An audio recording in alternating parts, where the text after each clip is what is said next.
aku selalu mendudukkan sebuah cerita itu menjadi dua bagian. Ceritanya sendiri itu tulang belakang. Orang bisa berdiri ada tulang belakang.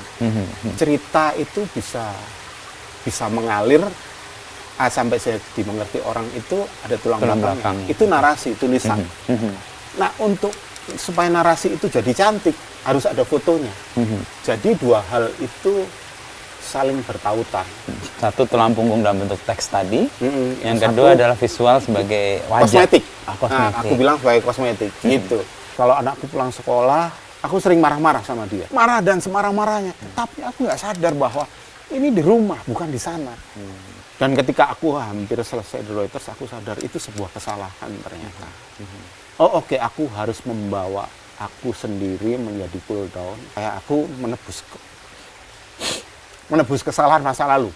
Kayak gitu.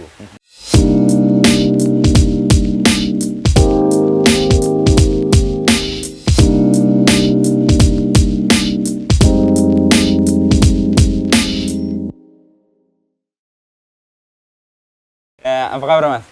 Baik, Ya. baik. Ini kita di tempat yang sangat asri dan sejuk ya, dan suara air ini membuat kita kayak suasananya meditatif nih. Kenapa Mas Bia tinggal di sini setelah sekian puluh tahun berkelana? Mencari sesuatu yang lebih tenang. Oke. Karena jujur aja banyak meliput waktu di Reuters, banyak meliput konflik itu banyak sakit. Maksudnya secara kejiwaan sakit. Terganggu ya? Terganggu. Terus ya ketika aku pensiun, aku bilang, kita udah nggak perlu di Jakarta. Gitu. Aku ingin memperbaiki diri lah. Diri. Karena ketika di Reuters, banyak penugasan konflik, banyak penugasan bencana alam itu membuat sakit. Sakit jiwa, terus orang-orang sekitar itu kena.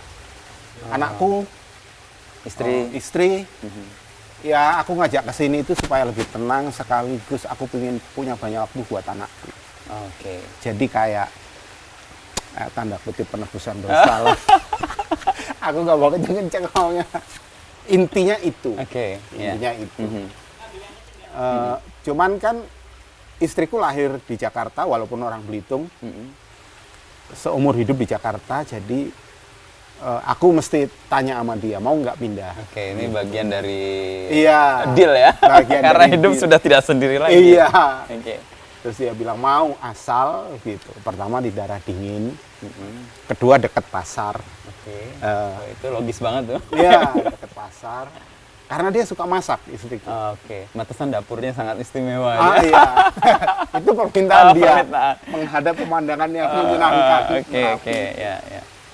Akhirnya ya udah, ada beberapa kota, beberapa tempat, akhirnya keputusannya di sini. Gitu. Untuk memenuhi kriteria yang diminta oleh Ibu Negara dan sekolah buat anak-anak. Di Jogja ya? Iya, di Jogja. Masih ada 2 yang sekolah. Gitu. Jadi ya udah kita pindah ke sini. Meninggalkan semuanya. Tapi sebelum meninggalkan, Mas Bia kan sebagai fotografer gitu. Mulai dari 90-an ya. Lalu 20 tahun terakhir di Reuters ya. Itu gimana perjalanan Mas Bia sampai kemudian menekuni fotografi adalah jalan hidup yang harus gue tekuni? Iya. Aku dulu editor Mas.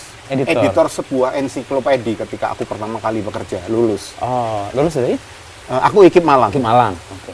Calon guru dong ini. Makanya. Oke. Terus jadi editor, duduk di balik meja jadi dari jam 8 pagi sampai jam 5 sore. Oke, ngedit. Setahun ngedit, dan aku bilang ini bukan pekerjaan itu. Karena aku suka outdoor activity. Naik gunung, arung jeram. Dulu aku semasa hidup deket banget sama Norman Edwin. Sempat jadi wartawan di Kompas kan. Nah, kemudian aku harus di luar kerjanya. Yang ketika kemudian aku punya duit, aku beli kamera, terus mulai belajar. Ketika jadi editor, belajar motret. terus ikut teman-teman jalan, motretin mereka, terus aku bilang ini kerjaanku nih. Otodidak sebenarnya. Iya. Di awalnya Di fotografi awalnya. itu. Oke. Ini kerjaanku, aku mau jadi fotografer. Gitu. Karena di luar menyenangkan, interaksi dengan banyak orang, walaupun aku nggak pandai ngomong, kaku terhadap orang baru, tapi aku bisa motret mereka tanpa harus ngomong. Oke. Gitu. Udah, aku belajar foto, terus Meninggalkan yang editor meninggalkan tadi. yang lalu, freelance, datang ke Gadis, nawarin aku punya foto nih. Dulu majalah Gadis ya, Ya. majalah mode, femina. Datang nawarkan, terus nggak ada yang mau. Sampai ke Mutiara, ada Norman bilang, Norman waktu itu udah di Kompas. Oke. Lu datang ke Itu. Mutiara deh, gue teleponin Ati, gitu. Datang ketemu Mbak Ati, foto aja nggak bisa dijual, lu mesti nulis, gitu. Oke. Story-nya ya. Story-nya. Secara tekstual ya. Aku diajarin Mbak Ati itu nulis, diajarin nulis. Editor sama penulis beda dong ya. Oke. Gitu. Iya, iya. Diajarin nulis, oh kayak gini, oke aku nulis. Terus baru artikelku pertama di Mutiara. Terus itu membuat aku, oh berarti aku harus nulis supaya aku bisa motret. Tapi kemudian aku Dengan foto. dengan foto, sehingga aku mencari lowongan fotografer. Terus aku freelance, terus aku udah kerja pertama itu di majalah Suasana, terus pindah ke Gatra fotografer, terus pindah ke Reuters fotografer, gitu. Ya dalam perjalanan itu, buat aku Reuters itu sebuah institusi pendidikan yang baik buat aku. Itu tahun berapa Mas Bia kalau bisa diingat? 2019 kan terakhirnya. Iya, Mulainya terakhir di Reuters 2018. 2018. Akhir, aku masuk 98. Akhir. Hampir 20 tahun ya. Jadi tempat pendidikan Iya, Mas Bia. aku jadi stringer. Aku di Gatra waktu itu udah redaktur foto. Oh, sebelum ke Reuters. Sebelum ke Reuters. Reuters, Cuman ya. ada sebuah pelajaran yang membuat aku bilang, oh ini yang aku butuhkan. Jadi aku lalu menjadi freelance di Reuters, aku keluar dari Editor di foto di Gatra. ya, di Gatra. Ya Mbak ini waktu itu marah sama aku. Kamu gila, gini. Kamu udah dapat gaji segini, sekarang kamu kalau fotomu dipakai baru dibayar, gitu. Terus aku bilang sama Mbak ini aku butuh ini. Jadi kalau di Reuters itu kita habis motret, datang nyalahin film ditanya, kamu tahu ceritanya ini nggak? Motret ini kamu tahu ceritanya nggak? Tahu. Kalau tahu sekarang pilih fotomu, gitu. Mana yang mewakili cerita Iya, itu? kamu pilih 5, begitu. Aku pilih 5, aku serahin editornya. Ini waktu itu ada 3, satu dari Australia, satu dari Prancis, sama Mbak Eni. Setiap kali aku nyerahin, terus ditanya lagi, kamu ngerti ceritanya nggak? Ngerti. Terus dia yang milih. Nah, 2 pilihan itu dia jelaskan. Kenapa diambil? Kenapa kamu milih ini? Ceritanya begini, gitu. Enggak, ini bukan pilihan yang cocok. Pilihan yang cocok adalah begini, karena foto ini, karena begini ceritanya, gitu. Nah, pelajaran itu nggak ada di mana-mana pada saat itu kan. Aku bilang, oh aku butuh ini. Di Reuters. Di Reuters itu. Makanya aku bilang, oh aku harus keluar dari Gatra. Ini aku butuhin pelajaran ini, gitu. Ya udah aku keluar, terus aku bilang sama Mbak Eni karena gitu, terus dia bilang, ya udah kalau keputusanmu udah bulat ya nggak apa-apa, gitu. Akhirnya aku freelance di Reuters, freelance 2 tahun. Aku lupa 2 tahun apa 3 tahun, terus jadi kontrak, terus jadi staff. Mbak Eni udah bilang bahwa ini nggak 10 tahun sekali Reuters mengangkat staff, ya. gitu. Jadi aku nggak ada janji apa-apa sama kamu Untuk jadi staff. untuk jadi staff. Iya, aku paham. Aku bilang gitu. Ya udah, aku jalanin aja. Apa yang membuat Mas Bea untuk berani mengambil keputusan itu padahal nggak ada janji apapun sebagai staff? Aku butuh ilmunya. Aku butuh ilmunya. Aku bilang sama istriku, kamu kerja, ya kita setengah mati sekarang. Aku kerja, kamu kerja. Tapi aku masuk fotografi ini nggak ada sekolah resminya. Aku dapat di Reuters ini. Jadi aku mau keluar Untuk mendapatkan pendidikan informal itu. Iya. Oke, itu yang diperjuangkan Mas Bea. Itu yang aku soal staff atau enggak itu urusan lain gitu. Ya udah aku jalanin itu. Tapi kan dilalahnya malah diangkat jadi staff. Iya, jadi di Reuters itu punya foundation. Oke. Terus dia punya institut kan. Aku tahu, wah beasiswa nih, aku daftar. Jadi stringer di Reuters 3 tahun aku daftar. Terus diterima. Syaratnya cuma satu, harus ada tanda tangan kepala biro bahwa kamu udah jadi stringer sekian tahun di Reuters. Nah, aku datang ke kepala biroku namanya Jonathan Pecher. Minta. Ya, Pak Jonathan, aku diterima ini, aku minta tanda tangan. Itu aku masih ingat Jumat malam. Terus dia lihat gini, terus dia bilang, oh congratulations Bea. Oke, aku akan mengembalikan ini Senin pagi. Banget. Sekalian aku mau ngobrol sama kamu. Senin pagi dia serahin itu sama aku. Ini udah tanda tangan. Silakan gitu. Tapi ada satu hal yang aku mau ngomong sama kamu. Aku butuh staff foto. Paling nggak dalam 3 bulan aku udah harus dapat orang. Gitu. Terus aku mau ambil kamu, tapi kamu ambil ini. Oke, kamu nggak apa-apa. Ambil itu. Ambil ini. Aku harus cari orang lain. Tapi kalau kamu mau menjadi staff, silakan. Tapi aku nggak bisa nunggu kamu setahun untuk menjalani ini, gitu. Nah itu aku bingung antara ambil beasiswa sama jadi staff. Itu Indonesia lagi resesi ekonomi ya. 2000 enggak 98, 99, 2000 itu kan lagi ekonomi. Ya. Turbulence lah itu. Turbulence. Terus, aku nggak konsultasi sama istriku karena aku mikir, waduh, aku putusin sendiri aja, gitu. Nah, kemudian aku Senin, aku tanya sama Jonathan, kapan aku harus memutuskan ini? Gitu. Senin depan. Oh, seminggu. Oh, Jonathan minta itu. Ya, aku kasih. Tapi ini kamu bawa, kalau kamu mau kirim.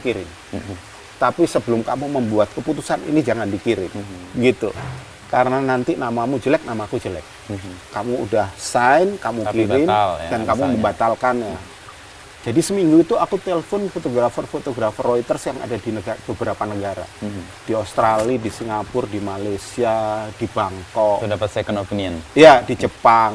Karena aku sering ketemu mereka di tim-tim, sering ketemu mereka di Ambon, kerusuhan di Jakarta mereka datang, aku kenal kan.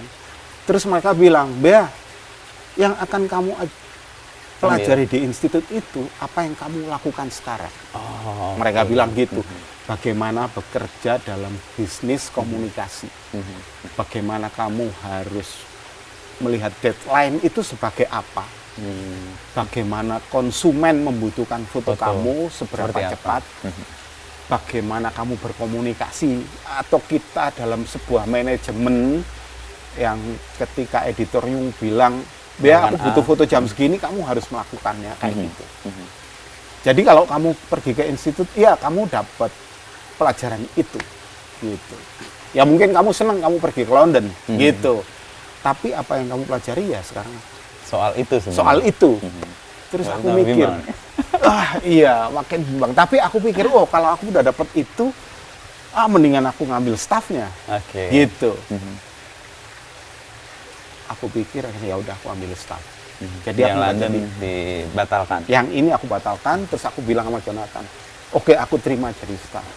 Terus oke, kamu besok ke bagian HRD, kita tanda tangan besok, gitu. Ya itu mungkin rezeki buat aku ya. Tapi ya udah. Kemudian aku jadi staff. Terus yang ngikutin, asiknya di Reuters itu gini. Kalau aku dapat foto jelek, Jonathan marah. Ini foto apa ini? Dan terbuka. Ke Mas Bea. Terbuka. Oh, di ruang redaksi itu. Sidang. Iya. Oke.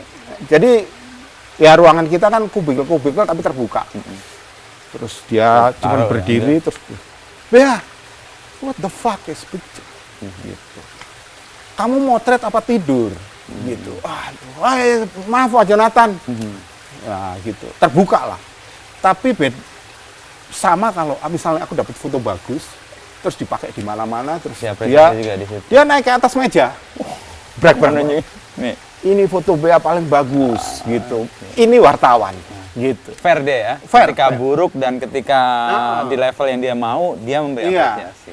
Nah itu yang aku seneng gitu. Terus aku bilang, oh iya, oke kalau gitu ini tempat yang tepat. Gitu. Nah itu terus lewat waktu. Terus ya ada beberapa kali tawaran ke kantor berita lain. Cuman yang buat aku menarik adalah ketika 2008, 2009 keluar smartphone, ada iPad. Ya. Kita semua kantor biru dikasih iPad. Kamu belajar dari iPad.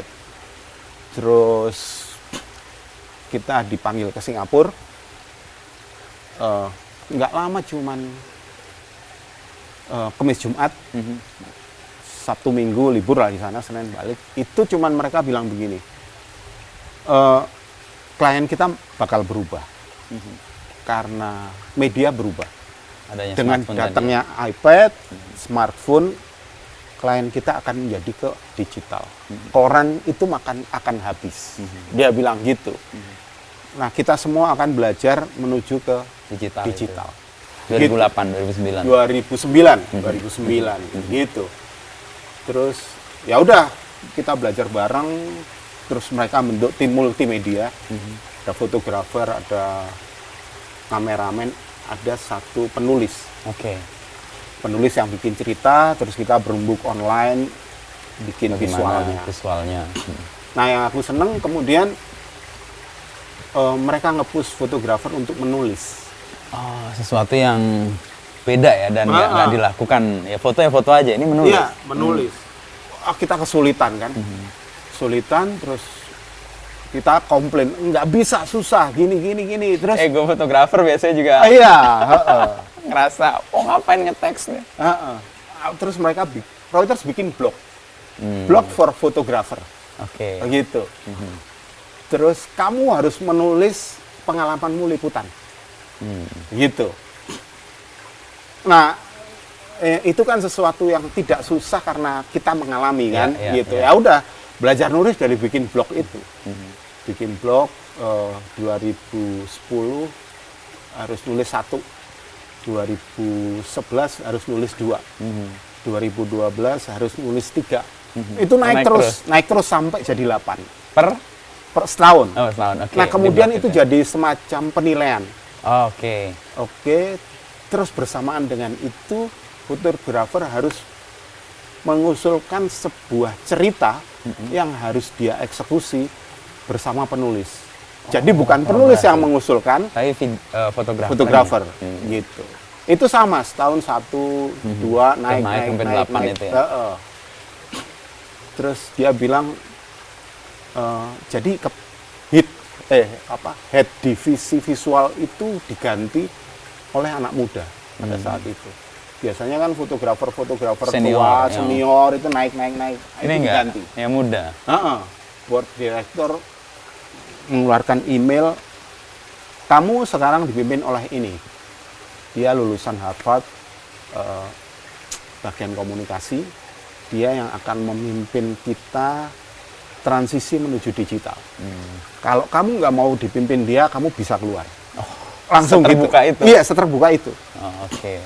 Gitu. Itu tantangan transformasi ya? Tantangan transformasi. Yang kemudian dia ngasih blog, nyuruh kita bikin nulis, kayak gitu.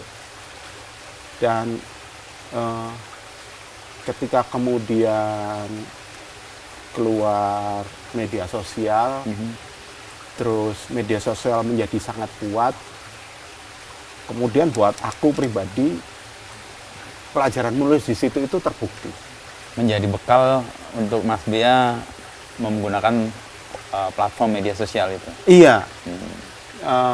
Dan kantor udah bilang, kalau lu nggak bisa bikin story, lu ke depan lu akan habis. Kemudian Reuters menyediakan sebuah kanal namanya Wider Image, di mana fotografer harus bercerita di situ. Dia harus bercerita, dia harus memotret, bikin story, ya pitching segala macam. Termasuk ya ada cerita jembatan Indiana Jones itu, terus aku bikin cerita. Banyak sih kulit ular jadi tas. Ya, yang di Jawa Barat ya? Iya, Jawa Barat. Terus adu bagong, kayak gitu-gitu itu. Nah, kemudian memang playnya bagus dan mereka suka gitu. Nah, buat aku, kemudian aku sadar apa yang dibilang bahwa ketika mereka ngasih iPad itu, mereka bilang beberapa tahun ke depan foto single nggak akan laku. Mereka bilang. Foto series atau foto story yang akan kuat. Foto stories yang akan dibutuhkan. Lu motret single tahun depan, beberapa tahun ke depan nggak akan laku, nggak ada yang make. Dia bilang gitu. Jadi stop bikin foto single, gitu. Terus bergerak ke foto story itu. Gitu. Ini yang kemudian Mas Bia juga jadikan pijakan untuk semua karya-karya yang dibuat ya, stories. Iya. Visual storytelling itu ya. Iya. Nah kemudian ketika aku pensiun dari Reuters, ya, aku masih di Reuters, banyak fotografer mulai di layoff kan. Mereka selalu nanya, wah, aku bilang sekarang zamannya freelance, lu mesti freelance, sama lu mesti lihat bahwa ke teman-teman ini media berubah. Aku bilang gitu. Kalau kita nggak berubah kita habis, gitu. Bulan lalu masih ada yang telepon, bukan bulan lalu, minggu lalu. Komplain atau minta saran? Iya, Mas. Mediaku tutup nih. Gimana ini? Aku harus bagaimana gitu. Aku masuk sana, masuk sini, mereka nggak butuh fotografer. Jadi fotografernya udah hilang gitu. Terus baru aku cerita, fotografer nggak hilang gitu. Nggak hilang, cuman medianya berubah. Kita harus berubah gitu. Nah itu yang aku jalani ketika aku kemudian keluar dari Reuters. Ya, aku tetap bikin cerita.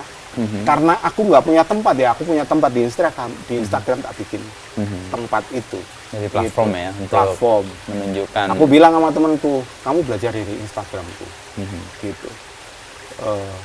Semua perusahaan yang punya media sosial dia butuh cerita, dan sekarang yang dilihat orang adalah visual, karena zaman sekarang anak-anak paham visual dulu. Bukan paham narasi. Ya. Ketika visual itu menarik, orang akan masuk dalam narasi, gitu. Gitu yang Mas Bin. Iya, lu belajar nulis ya.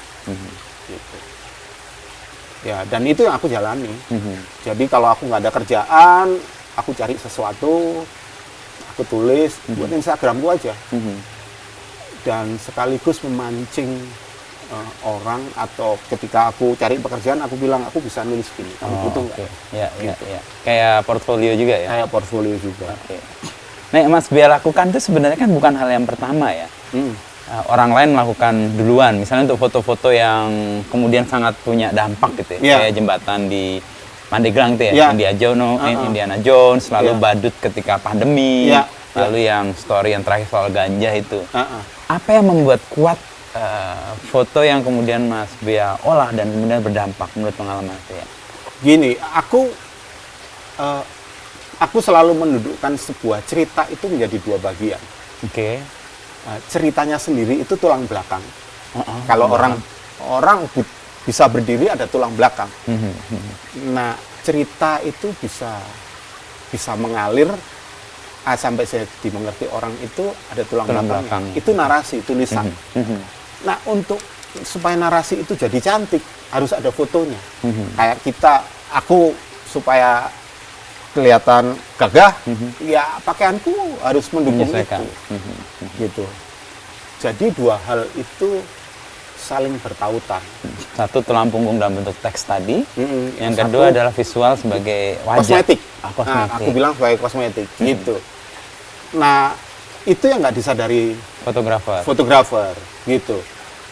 Nah, jadi intinya kita harus tahu esensi cerita, ceritanya kayak apa, Terus dari cerita itu kita harus bikin visual kayak apa. Oh, Nah, oke. tapi di visual ini kan cuma kosmetik. Membuat orang berimajinasi. Tetapi intinya ada di teks itu. Supaya imajinasinya nggak lepas, Iya. atau nggak liar gitu, Iya. atau diberi konteks yang tepat gitu. Iya, gitu. Nah, itu yang nggak banyak dilakukan teman-teman lah. Di fotografi. Gitu, di fotografi, gitu. Ini yang Mas Bea pelajari di Reuters sebagai kecakapan yang harus komplement dengan kemampuan fotografi itu. Iya, iya. Dan itu menarik, maksudnya dengan membuat satu cerita, aku kan belajar. Oh, paham cerita, oh gini. Itu kayak semacam apa ya? Semacam ilmu yang didapat dari pengalaman lah. Oke. Gitu. Tapi kan itu menuntut kerja-kerja yang lebih intens dan lebih keras ya. Iya. Karena iya. biasanya kalau foto ya, apalagi cuma single shot datang acara, kayak tadi Mas Bea dimarahin, lu tidur ya moto ini ya, moto datang udah setor. Ini kan enggak, berarti lo harus ada di situ, syukur-syukur bisa sangat terlibat, lalu kemudian bikin kayak seriesnya. Benar ya? Itu kan kerja yang lebih keras kan harusnya. Iya, iya. Ya itu yang dituntut dari kita karena perubahan zaman, gitu. Kalau lu nggak mau ngelakuin itu ya lu lewat aja, gitu. Yang paling utama sebetulnya apa yang dibilang Mas Inu tadi itu, intens di cerita itu, berkomunikasi sama orangnya sehingga kita bisa menarik rasa dia kayak apa sih. Empati itu nggak bisa dikeluarkan di visual, bisa juga dikeluarkan di narasi, gitu. Oke, ya. Kayak gitu. Atau dua-duanya lalu saling terhubung. Kalau kita nggak intens di situ, kita nggak bisa nangkep Nggak itu dapet kan. juga, Iya, kayak ceritanya Mas Inu di SBY lah, gitu kan. Ya, harus intens dan ada di situ ya, di Iya. lingkungan itu dengan sadar memilih ya. Iya. Oke. Kayak gitu. Nah, itu kan kerja-kerja yang melelahkan sebenarnya. Karena kan pasti ya tadi kalau Mas Bea tadi kembali ke awal kan kemudian kadang-kadang melukai juga kalau terutama Ya. pengalaman bencana, pengalaman yang tidak nyaman secara psikologis. Itu deal dengan itu atau berdamai dengan itu gimana Mas Bea? Ya, berdamai dengan itu karena aku menyenangi fotografi intinya. Aku ingin tetap motret, Oke. tapi fotografi kan udah berubah, gitu. Ketika aku balik bahwa aku senang sama fotografi dan fotografi berubah, ya aku mau nggak mau harus melakukan itu. Kalau lalu aku harus intens dengan cerita itu, ya itu memang tuntutan, gitu. Tuntutan yang fotografi hari ini meminta kita melakukan Iya, adaptasi betul, itu ya. betul, gitu. Ya, sebetulnya ketika lulus bukan lulus, pensiun dari Reuters, Ya lulus juga lah. Ah, 20 lulus, tahun. Kan sekolah tadi Mas Iya. yang lihatnya. Oke. kan aku nanya, kamu mau jadi apa habis ini? Terus aku bilang pada diriku sendiri, aku ingin membagikan ini yang aku tahu. Yang aku Pengalaman tahu, berpuluh pengalamanku ini, yang teman-teman nggak tahu, gitu. Gimana caranya ya? Gitu. Nah, segala macam cara tak coba. Maksudnya, aku bilang mau ngajar, tapi kan nggak selalu berbalik positif. Akhirnya aku menemukan Instagram itu. Oh, tempat di mana untuk menyampaikan story itu Iya. kepada publik ya. Nge-e. Dengan keyakinan Mas Bea tadi ya. Ketika Mas Bea ngomong kan, lu kan di Reuters bisa aja ngomong gitu. Ini sekarang udah lepas nih. Iya. Akan membuktikan itu. Nah, itu sekaligus seperti aku, kalau ada temenku nanya, lu lihat Instagram gua, baca, ntar lu tanya. Gitu. Jadi kayak semacam pengajaran nggak langsung. Oke. Kalau mereka tertarik, Baru dia akan terlibat. mereka terlibat, baru aku akan membuka Respon. diri, ngasih tahu. Dan ini selalu aku kasih tahu ketika aku bikin workshop komersial atau instansi atau mahasiswa kayak gitu. Aku selalu membuka ini bahwa fotografi berubah. Oke. Kalau kamu belajar seperti aku dulu, maka Akan ditinggal. benar kamu akan kelewat kayak gitu. Dan akan panik ketika kebutuhan untuk fotografi Iya. tidak lagi diminati banyak ya. Iya, gitu. Jadi ya udah, kalau nggak ada pekerjaan, aku selalu membuat ceritaku sendiri, untuk supaya teman-teman yang ngikutin aku itu tahu, oh oke, kayak gini harus nulis. Aku selalu bilang, kamu harus bikin cerita dulu, nulis kayak gini, baru bikin visualnya kayak gitu. Nah kemarin aku nulis motret Idul Adha, kurban. Ini sebuah kebetulan. Lalu aku pergi ke daerah Selo dan ada sebuah masjid di satu desa yang aku kebetulan motret, dan kemudian mereka bilang dalam khutbah itu, tahun ini kita nggak berkurban hewan karena banyak sekali penyakit mulut dan kuku. PMK ya. Berkurban itu intinya berbagi. Si imamnya bilang, jadi hari ini silakan pulang ke rumah kembali, bawa makanan ke sini, kita makan bareng-bareng, kita berbagi makanan itu. Itu intinya kurban. Gitu. Di Selo itu? Di Selo. Buat aku yang orang Islam, baru mendengarkan itu pertama kali, dan aku, oh iya, kurban itu berbagi. Esensinya dapat. Esensinya dapat. Jadi buat aku, wah ini menarik nih. Gitu.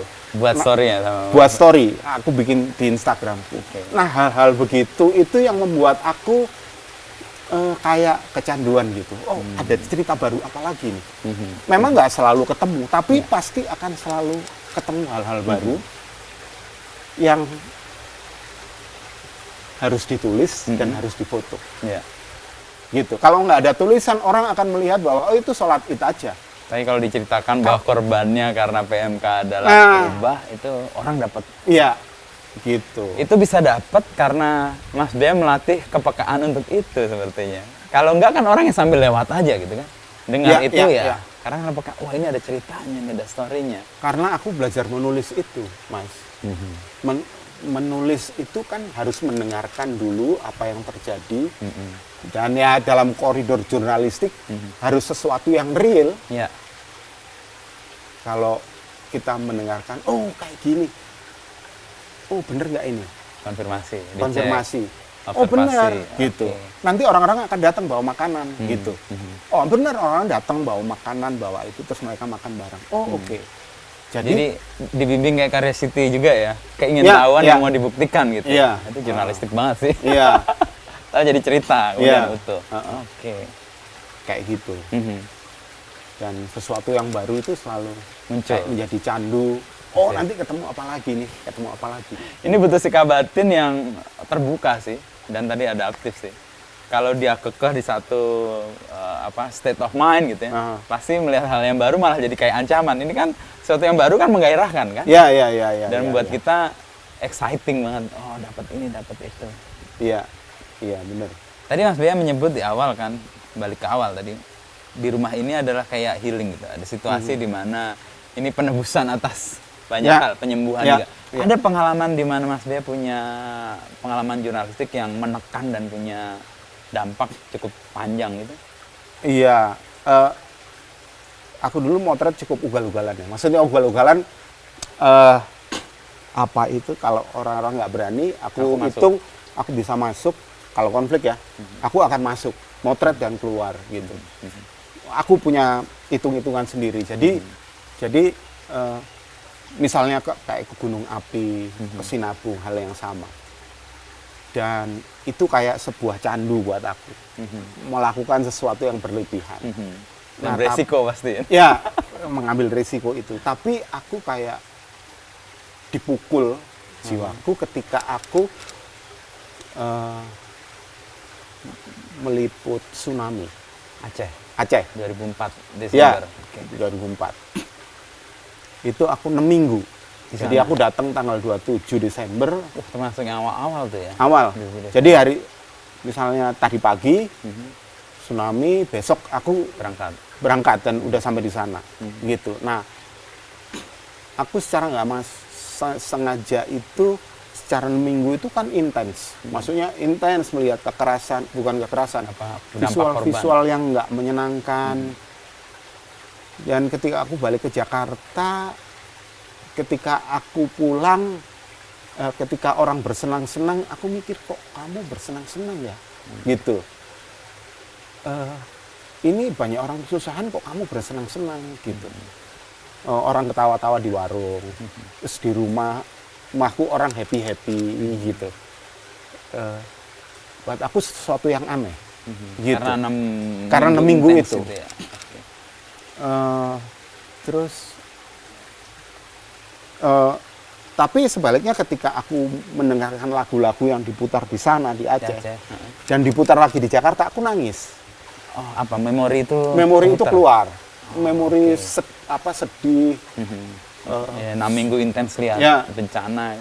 Aku nangis. Sehingga aku bilang sama istriku, kalau kamu di rumah, aku ajak ngomong deh. Gitu. Karena kalau nggak diajak ngomong, aku nangis. Larut terus di situ. Larut terus. Jadi selama istriku ada, aku diajak ngomong. Kalau istriku ke kantor, aku nangis.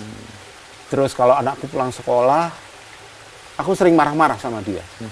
Karena sesuatu hal yang nggak sama-sama persepsiku. Sensitif jadinya. Sangat. Sensitif. Jadi misalnya gini, aku lama nggak ketemu anak, terus dia belajar, aku nungguin gitu. Karena aku happy lama nggak ketemu, aku nungguin. Gitu. Terus misalnya, ini contoh real, pensilnya jatuh di bawah meja.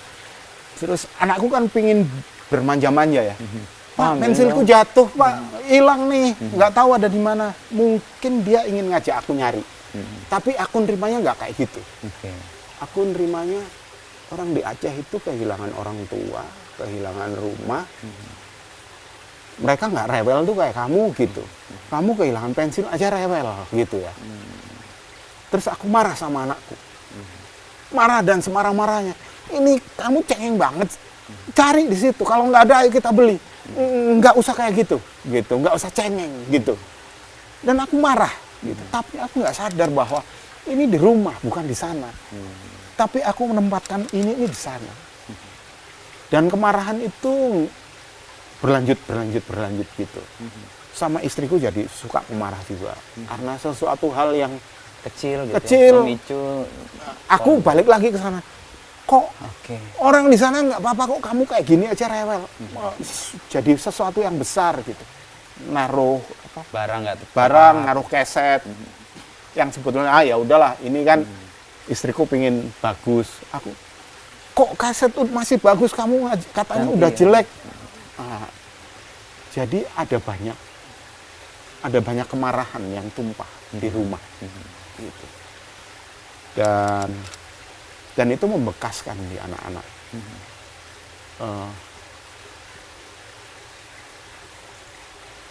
Dan ketika aku hampir selesai di Reuters, aku sadar itu sebuah kesalahan ternyata. Jadi, oke, aku harus membawa aku sendiri menjadi cool down. Punya banyak waktu buat anakku untuk kayak aku menebus kesalahan masa lalu, kayak gitu.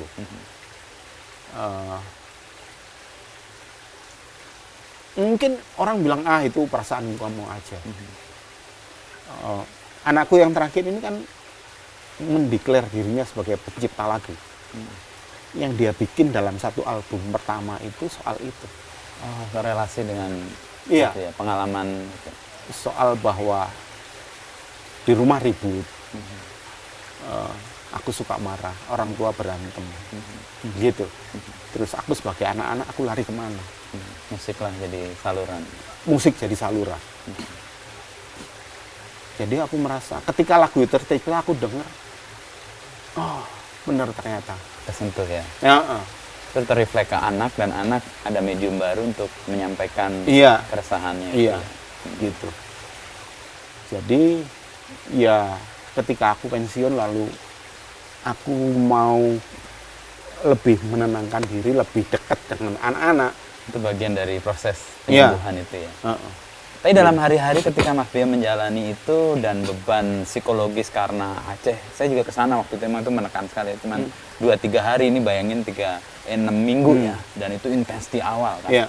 Itu bagaimana Mas Bia deal dengan itu semua? Aku dikirim ke psikiater sama kantor. Sampai sedemikian? Terus mereka bilang, setelah wawancara 3 jam, mereka bilang, kamu berani nggak balik ke Aceh? Berani, aku bilang gitu, nggak masalah. Ya udah, kamu balik ke Aceh. Tapi kamu harus memilih liputan.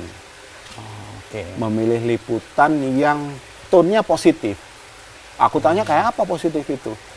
Misalnya orang mulai bangun rumah lagi. orang mulai bekerja lagi.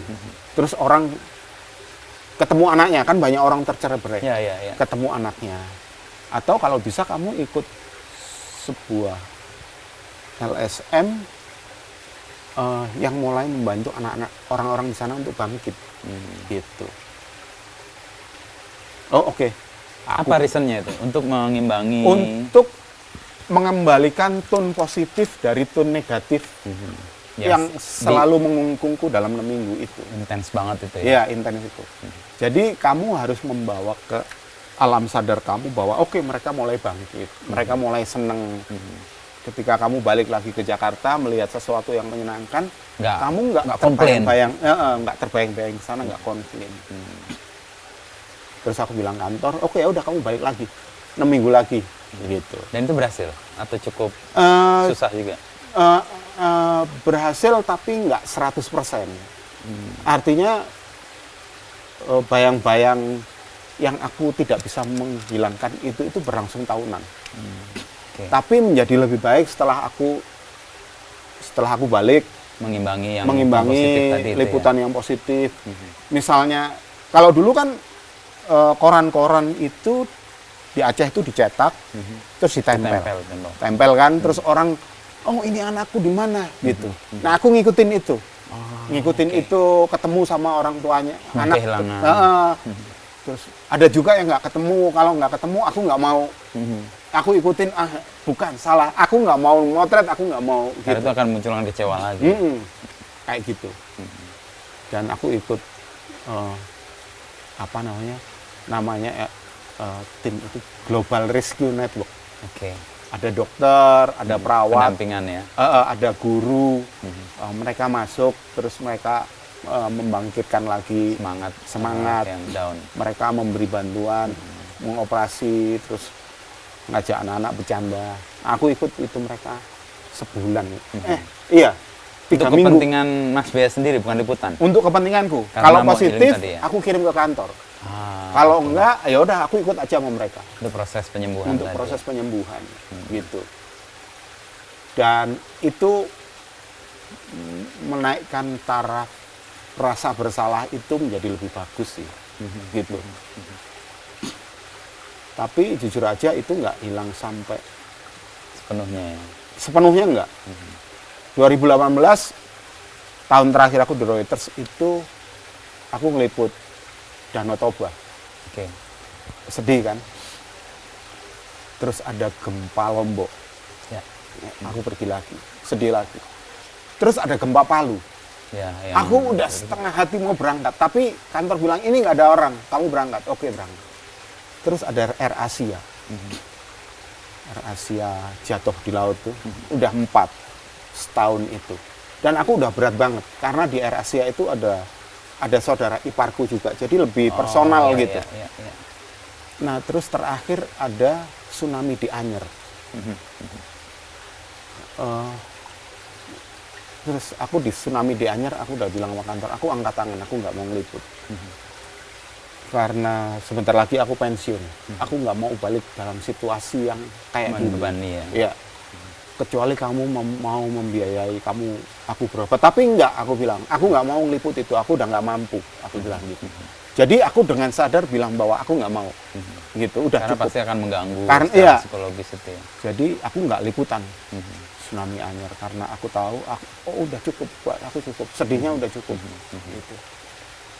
Hal-hal kayak gini tuh dialami umum oleh fotografer atau enggak menurut Mas Bea? Atau ini resiko dari Mas Bea mau melibati sebuah cerita atau sebuah kisah secara intens? Ini kan bagian dari resiko. Iya, mungkin itu. Tapi nggak tahu secara umum. Tapi ketika aku ketemu James Nahwe 2016 di Aceh, ya aku kenalan dia ketika aku masuk Reuters. Oke. Legend tuh. Ya, aku tanya sama dia, aku pengen kayak kamu, motret di dunia internasional, gimana caranya? Gitu. Nah, dia yang menyarankan ke wire service itu dia. Oke. Nah, kemudian 2016 aku ketemu beberapa kali, 2016 aku ketemu di Aceh. Ngobrol begini, dia nanya, "Bea, kamu punya keluarga?" Gitu. "Punya, anakku 3." Gitu. Terus dia bilang, oh kamu bisa ya, gitu. Amazed juga ya. Iya. Pasti akan mengganggu menurut dia. Bea, come on, gitu. Kamu tahu pekerjaan kita kayak apa? Kamu nggak punya problem. Dia udah mendetek itu Iya, ya di awal. punya. Aku bilang gitu. Oh, family kamu hebat banget. Dia bilang gitu. Aku nggak menikah karena aku tahu aku akan ke sana. Resikonya sedemikian besar. Dia cuma bilang, oh keluarga kamu hebat. Gitu. Nah, dari situ aku sadar, oh iya. Maksudnya orang-orang siapapun yang intens gitu akan terpengaruh oleh itu. Persis, ya. Gitu. Energinya kan terpancar tuh, apakah negatif apakah positif. Dan ada beberapa fotografer, reporter di Reuters kan mengalami itu. Dan itu menjadi pembicaraan terbuka di kantor gitu kan. Ada yang lalu lari ke narkoba untuk menghilangkan itu, Ya. gitu. Tapi penyakit itu dibicarakan terbuka. Ya bukan terbuka secara email, tapi kalau kita ketemu Disampaikan. Iya. Tapi kalau anak-anak sekarang kayak mental health-nya terganggu ya, kena mental lah gitu ya. Iya, kayak gitu. Ya, tapi alhamdulillah aku lolos. Aku anggap aku lolos. Meskipun tadi ya anak menjadi dalam tanda petik korban Iya, keluarga dan ya. istri. Gitu. Untung nggak lari ke narkoba, atau rugi kan? Dulu iya. Oke. Dulu iya, tapi nggak dalam jangka waktu lama karena aku sadar Itu oh, merusak. ini cuman monster dalam bentuk yang lain. Oke. Tidak Gitu. mengatasi secara mendasar ya. Iya. Dia hanya melarikan aja. Melarikan ke sementara monster aja. yang lain. Itu hilang dan beberapa wartawan terjebak di situ. Karena mungkin memang susah banget keluar dari pengalaman psikologis yang menekan kayak tadi itu ya. Iya. Iya. Ini nggak bisa memindahkan perspektif. Oh, aku sekarang udah di tempat yang baik-baik aja. Kehidupan biasa gitu. Agak susah Iya. gitu. Makanya Mas Bea sendiri juga punya kesadaran bahwa gue nggak akan masuk situ lagi deh, karena pasti akan mengganggu dan Ya. pasti kecenderungannya Mas Bea untuk intens itu kan mau nggak mau otomatis akan menyerap energi juga kan. Iya. Iya. Nah, tahu sampai batas itu Mas Bea apa penandanya atau alerting system di badannya itu? Males motret. Oh, Ini udah nggak menggerakkan ya? iya. Enggak, aku udah nggak bisa melihat sedih-sedih. Gitu. Karena motret itu melihat sedih, lalu masuk di jendela bidik, lalu kan kita melihat ujung-ujungnya itu, oh ada gambar ini, dampaknya ini, oh ini jelek, ini dampaknya ini. Maksudnya melihat detail ya, gitu. Dan melihat detail itu lalu terekam dan tersimpan gitu, kayak gitu. Dan itu yang agak susah dihilangkan. Ya, dan itu kayak jadi alerting system juga di badan. Oh, enggak deh, gua nggak akan ke Iya. situ lagi. Ketika mau motret, aduh ntar lihat, enggak deh, udah cukup, udah, gitu. Gitu. Nah, proses untuk Mas Bea kemudian memilih ya. Sekarang kan visual storytelling itu jadi kayak jalan hidup berikutnya ya. Ya. Itu kesadaran yang dibentuk dari Reuters tadi dan Mas Bea menemukan ini sesuatu yang baru perlu digeluti, bagaimana? Ya aku disarankan di Reuters ketika mereka bilang 2010 tahun-tahun ke depan foto single nggak akan laku. Itu semua orang, semua fotografer di Reuters menyangkal. Karena pada Denying saat ya? iya, Denial. saat itu foto single itu laku banget. Oke. Foto stand alone misalnya cuman ini. Punya aku yang pernah laku banget. Aku motret ulat menggantung, turun, cuman gitu doang, gitu, itu foto kehidupan di pinggir rel, gitu, foto-foto sederhana yang misalnya orang masak ikan untuk dijadikan ikan asin, Oke. foto single kayak gitu tuh pada saat itu laku banget, dan di Indonesia banyak sekali foto keluar itu. Jadi semua orang bilang enggak mungkin gitu. Tapi Reuters selalu push. Akhirnya lalu sampai memberi punishment kalau lu nggak bikin foto cerita, Lo nggak akan dipakai. lu nggak akan dipakai oleh kita, oleh Reuters, Ya. gitu. Terus membuat aku berpikir, kemudian aku sadar iya, dalam perjalanan waktu itu koran itu Kurang decline, ya. online keluar, terus mereka bilang belajarlah dari smartphone. Koran itu dibatasi oleh halaman. Oke. Smartphone nggak dibatasi oleh halaman. Dia bilang gitu, kamu mau bikin berapa halaman? Itu sejauh itu diberi ruang ada. Iya, ruang itu selalu ada kalau menarik. Nah, foto aja single cuman sekali orang lihat, habis itu selesai. Nah, dalam berkembangnya waktu, yang aku amati kemudian visual itu jadi bahasa. Kalau buat aku ya, Visual itu jadi bahasa. iya. Jadi buat aku ada bahasa tulis, ada bahasa visual. Yang kemudian kalau aku ngamati anakku, mereka bisa berinteraksi dengan orang lain hanya melalui visual. Anak-anak sekarang belum bisa ngomong, belum bisa nulis, bisa terkoneksi secara emosi lewat visual. Ya. Gitu. Terus aku bilang, oh aku dulu belajar berkomunikasi pakai tulisan. Kan kalau dulu minta dibelikan permen, bapakku bilang itu baca dulu. Iya, jalan apa itu? Apa toko apa itu? Iya kan? Iya, iya. Anak sekarang enggak ternyata. Visual. Gitu. Visual. Nah, jadi menurutku bahasa itu ada dua sekarang. Teks Bahasa tulis dan bahasa visual. Nah, visual itu ada foto, ada video. Oke. Nah, anak sekarang kenal visual dulu. Oke, jadi membuka narasi harus pakai visual sekarang buatku. Jadi aku mempelajari itu, dan itu yang menggerakkan aku sekarang. Kalau kita sadar bahwa segala sesuatu yang dikomunikasikan itu harus melalui dua hal, teks dan visual, ya udah kamu ada di situ. Dua-duanya dikuasai. Dua-duanya dikuasai. Kamu akan hidup deh. Karena komplement ya. Iya. Tapi kalau kamu ngotot bahwa cuman foto aja, ego fotografer. Iya, kamu akan begitu juga teks ya. Iya, kayak gitu. Dan itu yang menggerakkan aku sekarang, gitu. Dan aku ingin menyebarkan ke teman-teman. Aku selalu bilang dalam workshop selalu bilang kayak gitu. Event terakhir aku diundang Salon Foto Indonesia. Salon foto. Ya. Mereka minta, Mas Bea, kita kasih cerita kita dong soal foto story. Gitu. Aku bilang, dari mana aku masuknya?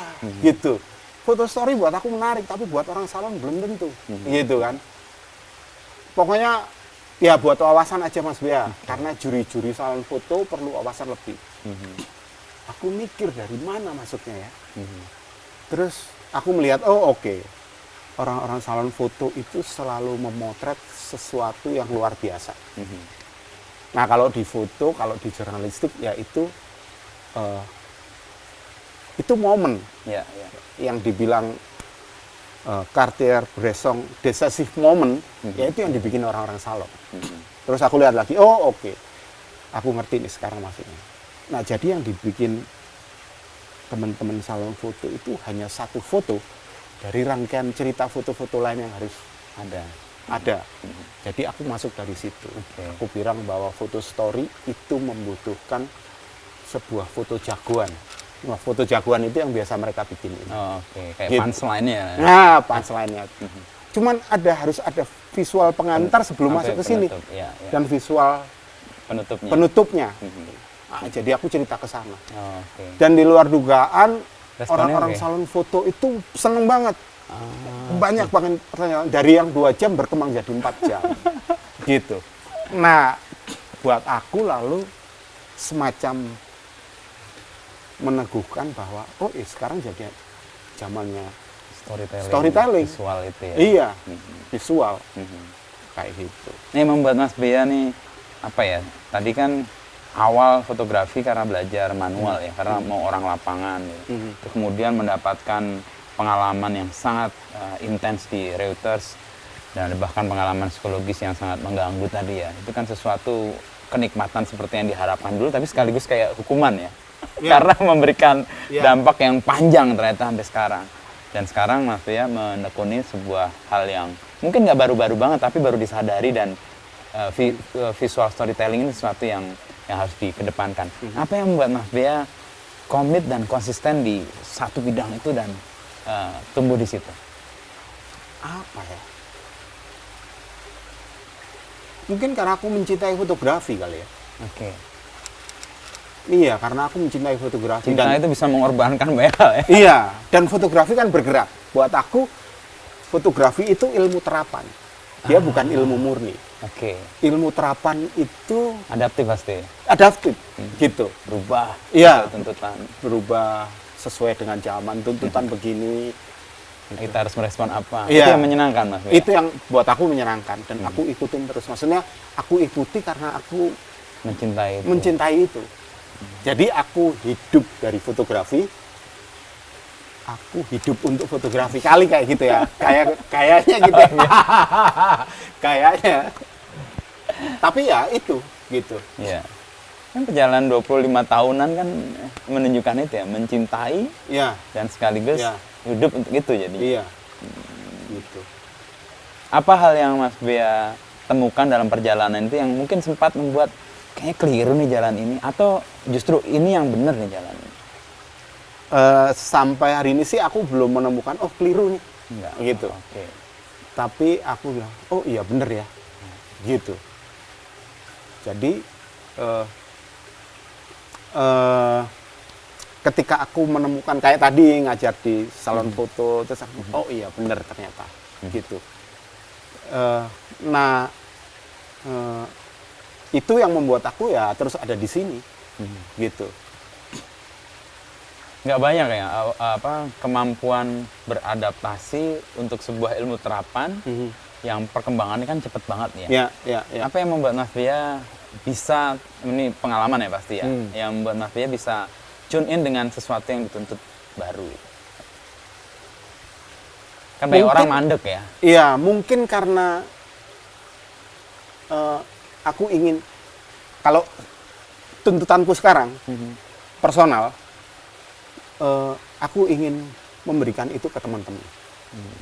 Tapi itu harus sesuatu yang benar. Oke. Jadi aku harus mencobanya dulu. Proven ya di Mas Bea sendiri. Dalam ya? diriku sendiri. Baru membagi. Iya. Jadi aku bikin story di Instagram, terus aku tawarkan secara komersial ya, ke brand-brand ke atau brand, ke institusi. Dan ini jalan ya? Dan itu jalan. Oh oke Mas Bea, aku coba 2 kali, ngaji. Oke Mas Bea, kita tanda tangan kontrak deh. Gitu. Nah itu yang membuat aku, oh oke, aku jalan. Mas Bea, kita perpanjang ya. Gitu, oke. Lalu itu yang membuat aku harus tetap ada di situ supaya teman-teman yang baru masuk, yang konsep berfotografinya masih yang lama, Itu hijrah ya. Ke visual. bahwa kalau lu mau belajar sekarang, belajar yang ini loh, gitu. Dan proven ini ya. Dan proven. Ada marketnya, ada kebutuhannya. Iya.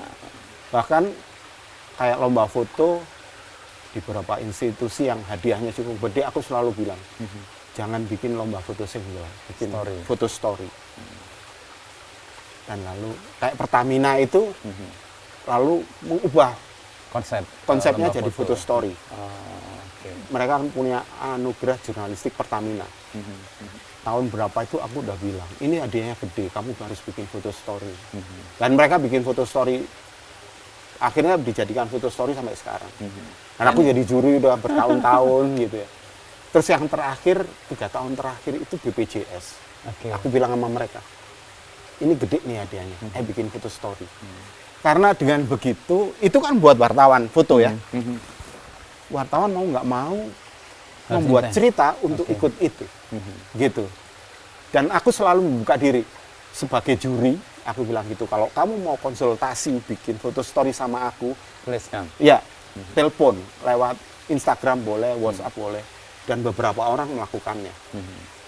Buat aku, ya aku seneng dengan itu. Oke, berarti temanku Mau berubah, udah berkembang. bergerak ke sana, gitu, kayak gitu.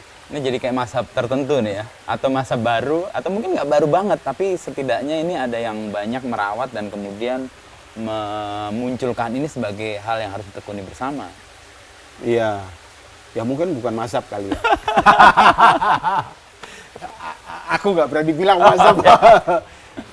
Cuman aku happy aja ketika ada teman konsultasi, terus kemudian ketika mereka di lomba itu mereka menang gitu. Aku walaupun aku ngajar, maksudnya ngasih tahu secara personal, aku nggak pernah ngasih privilege ya.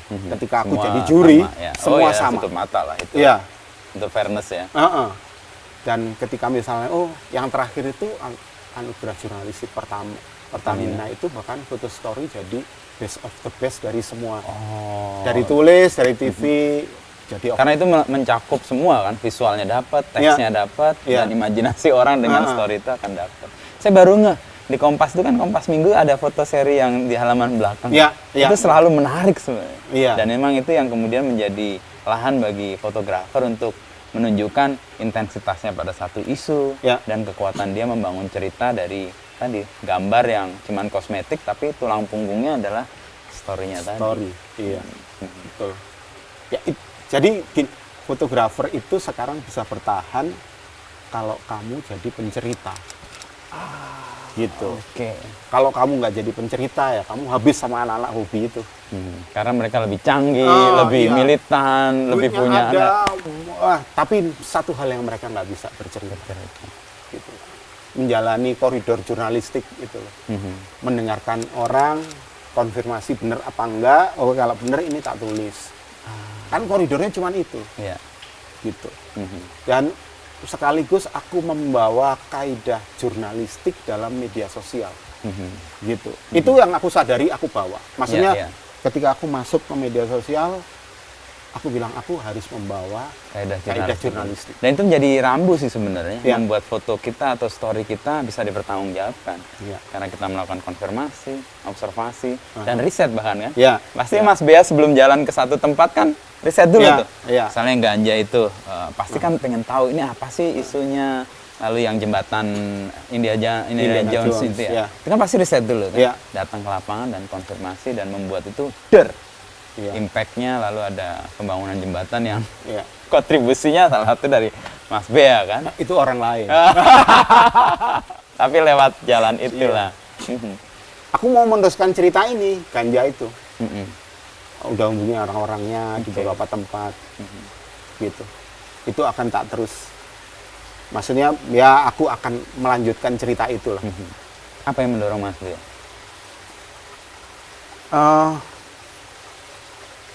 Kemanusiaan kali ya. Gini, aku jadi bapak. Paling nikmat itu jadi bapak kalau anak tidur di pelukan. Terus kemudian kita melihatnya dia belajar jalan, belajar lari. Terus kita menaruh harapan di situ. Nah, orang-orang dengan cerebral palsy itu berdiri aja nggak bisa. Gitu. Dan yang menderita itu nggak hanya orang kaya, banyak orang miskin. Aku udah mengalami itu, bahagia itu. Aku yakin orang tua itu juga ingin melihat anaknya kayak gitu. Sekedar berdiri. Syukur-syukur bisa melangkah. Gitu. Nah, yang memicu sebetulnya aku bikin cerita itu adalah aku ingin juga orang tua itu merasakan bahagia itu. Jadi orang tua. Gitu. Apa yang aku bisa bantu dengan foto dan story dan story itu aku ingin lakukan. Kalau cerita itu udah jadi, aku ingin datang ke perusahaan yang punya CSR, kamu bisa bantu. Itu jadi kayak panggilan sebenarnya. Ya bisa panggilan. Tapi buat aku sesuatu yang mengasihkan sih, gitu. Kayak gitu. Dan lewat story itu memberi dampak dan syukur-syukur menggerakkan banyak pihak untuk punya keprihatinan yang sama. Benar. Ya semoga itu bersambut gitu. Dan di tempat ini kayaknya produktivitas akan berkembang nih. Amin. Dan proses untuk tadi healing dengan keluarga dan anak mudah-mudahan akan menjadi lebih mudah karena juga anak sekolah di sini kan ya. Dan istri kayaknya udah mulai lihat dapur yang lihat pasar deket, lalu hawa sejuk di sini Dan pengalaman kuliah di IKIP tadi akan dipakai nih jadi pengajar nanti. Dulu apa? Kuliah apa, Mas? Aku dulu teknik bangunan. Oh, teknik bangunan. Ya. Oke. Teknik bangunan. Terus sempat ngajar di STM. Aku cuman bilang, wah gaji segini buat bensin aja nggak cukup. Gimana mau berkembang gurunya? Wah tutup. Kerja di proyek. Oke. Kerja di proyek jalan. Aduh, suap gila-gilaan ya. Nah, baru lulus udah kena gitu, enggak, ini enggak baik. Aku ditinggal. Oke.